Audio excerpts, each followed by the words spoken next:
And why the 2021 Ford Bronco has independent front suspension. Now, off-roaders swear by the solid front axle, but Ford worked hard to design an independent front suspension that's comfortable on-road and capable in all kinds of terrain. Hardcore off-roaders and Jeep fans swear by the solid axle. They say the durability, articulation, and simplicity of a live axle setup can't be beat. Yet, slowly, the front axle has died out. Aside from the Wrangler, no new passenger vehicle is sold in the United States today with a solid front axle. And now we know the new Ford Bronco won't change that. The Bronco instead opts for the independent front suspension, like pretty much every other truck or SUV out there. It's easy to see why. The independent front suspensions give you more wheel control, reduce unspring weight, and increases the steering precision. But the new Bronco isn't just about the on-road experience. An independent front suspension has some drawbacks for off-roaders.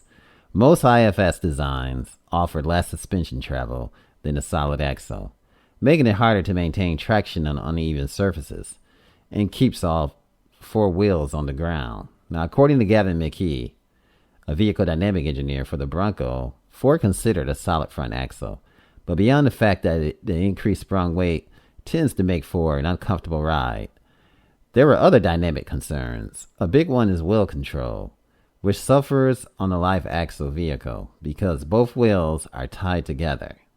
A bump on one side affects the other.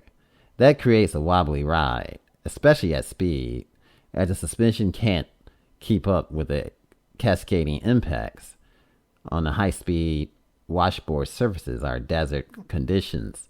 Independent suspension allows for greater control. Now, perhaps more importantly, independent front suspension allows for more precise, responsive steering. Solid axle vehicles mostly use recirculating ball steering system. An ancient design, independent suspension allows for more modern steering systems, which should help give the Bronco the better high-speed behavior. In the Wrangler, and more precise steering feedback at all speeds. Lastly, McGee says, Ford has mitigated a lot of the off-road compromises of the independent front suspension. One of the key things that reduces the flexibility of an independent suspension setup is a stabilizer bar, which links the two front wheels together to reduce body roll.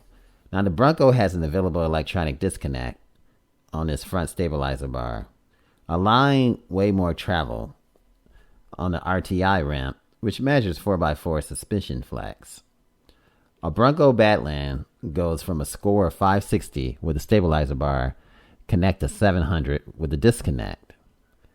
Now finally, while independent suspension used to mean limited wheel travel, Ford says the Bronco suspension has 17% more travel than a Wrangler.